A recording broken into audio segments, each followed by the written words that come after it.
당대 최고의 지성 플라톤은 그를 향해 이렇게 독설했습니다. 그는 미친 소크라테스다. 항아리를 집 삼아 살며 플라톤의 철학을 조롱하고 심지어 알렉산드로스 대왕 앞에서도 고개를 숙이지 않았던 고대 그리스 철학자 디오게네스에 대해 지금 파헤쳐 보겠습니다. 디오게네스의 철학적 출발점은 시노페에서 발생한 화폐 변조 사건입니다. 그는 국가의 화폐를 훼손했다는 죄목으로 붙인 히케시오스와 함께 고향에서 쫓겨났죠. 그런데 이 지점에서 흥미로운 문헌적 쟁점이 하나 발생합니다. 과연 디오게네스는 신탁을 먼저 받고 화폐를 변조한 것일까? 아니면 사건 이후에 신탁을 찾은 것일까? 하는 점입니다. 레르티오스의 원전을 자세히 들여다보면 이 사건의 전말을 두고 상충하는 여러 기록을 동시에 소개하고 있습니다. 어떤 이는 디오게네스가 델포이 신탁에 통용되는 가치를 변조하라라는 명을 화폐를 위조하라라는 문자 그대로의 의미로 오해해서 범죄를 저질렀다고 말합니다. 하지만 다른 기록에서는 그가 추방당한 뒤 아테네에서 자신의 행위를 정당화하기 위해 나중에 신탁을 해석한 것이라고 주장하기도 하죠. 신탁이 먼저였든 추방이 먼저였든 분명한 사실은 하나입니다. 그는 문명의 질서 밖으로 밀려난 자신의 처지를 비관하는 대신 오히려 그 경계 밖에서 인류의 위선을 깎아내는 날카로운 철학자로 스스로를 재정의했다는 점입니다. 화폐 사건으로 고향 시노페에서 공식적으로 추방당한 디오게네스는 갈 곳 없는 유랑자 신세가 되어 당시 철학의 중심지였던 아테네에 도착합니다. 수많은 유파가 난립하던 그곳에서 그가 선택한 스승은 소크라테스의 제자이자 견유학파의 창시자 안티스테네스였습니다. 소크라테스의 가르침 중 무소유와 인내라는 실천적 덕목을 가장 정직하게 이어받아 실제로 가장 검소하고 거친 삶을 살고 있었기 때문이죠. 하지만 이들의 첫 만남은 결코 아름답지 않았습니다. 안티스테네스는 이 추방자를 제자로 받기 싫어 지팡이를 휘두르며 때려서 쫓아내려 했죠. 하지만 디오게네스는 매를 맞으면서도 물러서지 않고 이렇게 맞받아쳤습니다. 나를 쫓아낼 수 있을 만큼 단단한 지팡이는 세상에 없습니다. 당신이 무언가 가르침을 주는 한 말이죠. 결국 안티스테네도 이 지독한 제자의 끈기에 굴복하고 맙니다. 재미있는 건 정작 스승조차 디오게네스의 광기 어린 철저함에는 혀를 내둘렀다는 점입니다. 스승은 절제를 가르쳤지만 제자는 거기서 한술 더 떠 구걸과 항아리 거주라는 파격적인 삶으로 그 가르침을 증명해 보였으니까요. 이제 그는 아테네라는 도시 한복판에서 가장 낮은 곳을 향한 자발적인 투쟁을 시작합니다. 그의 중심에는 아스케시스, 즉 자발적 고난을 통한 정신적 수련이 있었죠.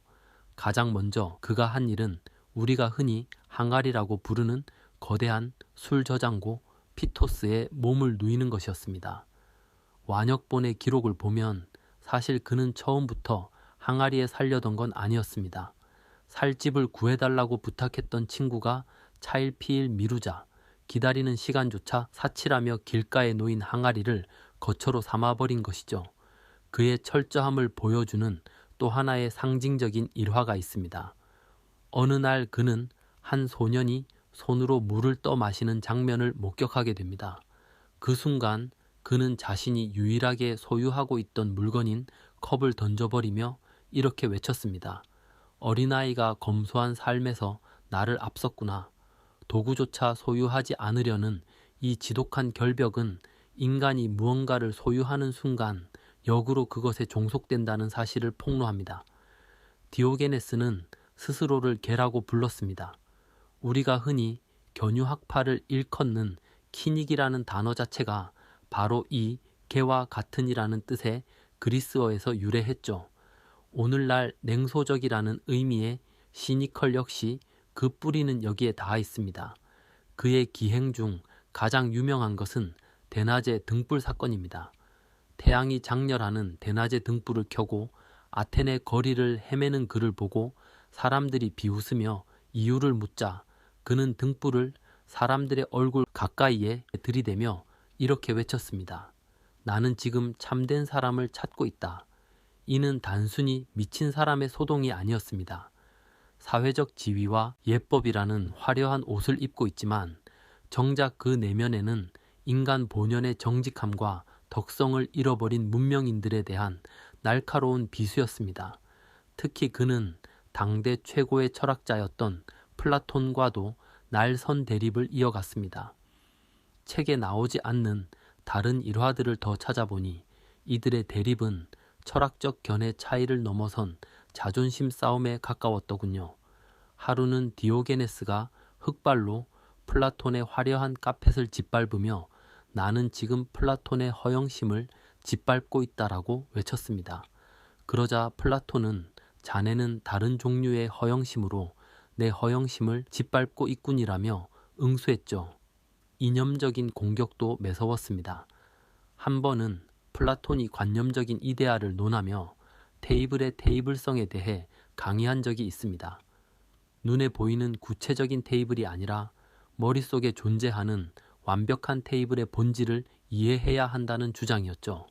그러자 디오게네스는 플라톤이여, 내 눈에는 여기 놓인 테이블과 컵은 보이지만 자네가 말하는 테이블성이나 컵성 같은 추상적인 개념은 도무지 보이지 않는 구먼이라며 일침을 가했습니다.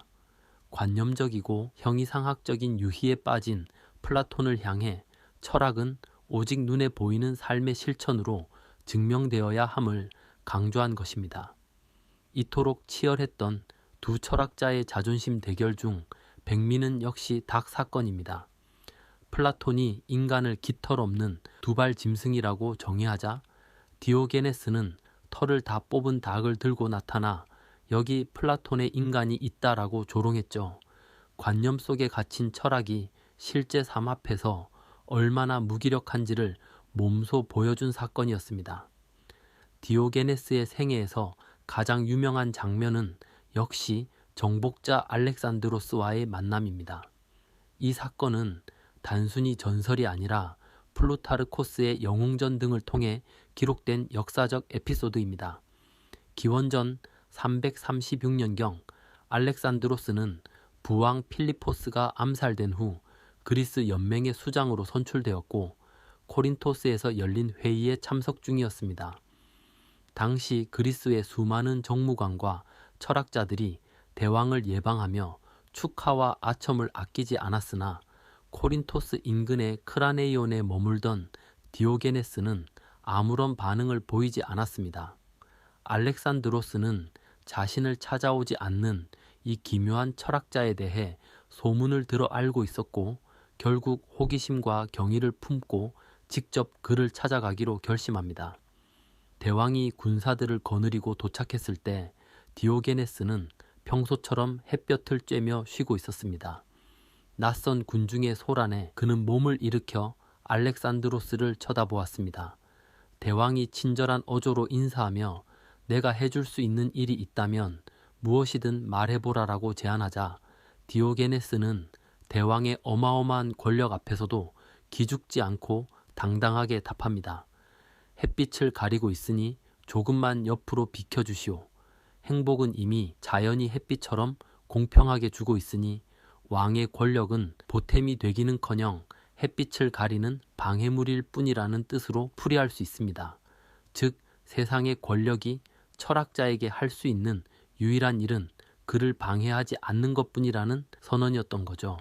알렉산드로스는 이 거침없는 태도에 깊은 인상을 받았고 신료들이 철학자의 무례함을 비웃을 때 그 유명한 말을 남깁니다. 내가 알렉산드로스가 아니었다면 나는 디오게네스가 되고 싶었을 것이다. 이는 정복이라는 행위로 자유를 얻으려 했던 대왕이 아무것도 소유하지 않음으로써 절대적 자유를 얻은 철학자를 인정한 순간이었습니다. 사실 디오게네스의 파격은 이게 끝이 아닙니다. 그는 여름엔 뜨거운 모래 위를 뒹굴고 겨울엔 눈 덮인 조각상을 껴안으며 고통을 견디는 극단적인 수련을 멈추지 않았습니다. 뿐만 아니라 그는 아고라 광장 한복판에서 자위를 하거나 길거리에서 개걸스럽게 음식을 먹고 사람들이 보는 앞에서 대소변을 보는 등 사회적 체면과 가식을 완전히 무시하는 기행을 일삼았습니다.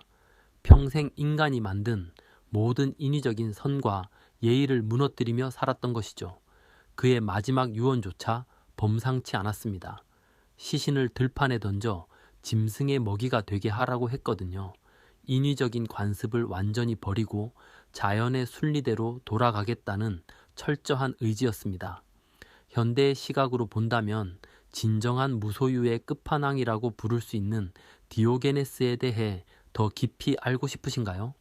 영상에 다 담지 못한 그의 날 것 그대로의 기행과 날카로운 통찰이 궁금하다면 디오게네스 레르티오스의 책을 직접 펼쳐보시길 권합니다. 지금까지 사유의 밤이었습니다.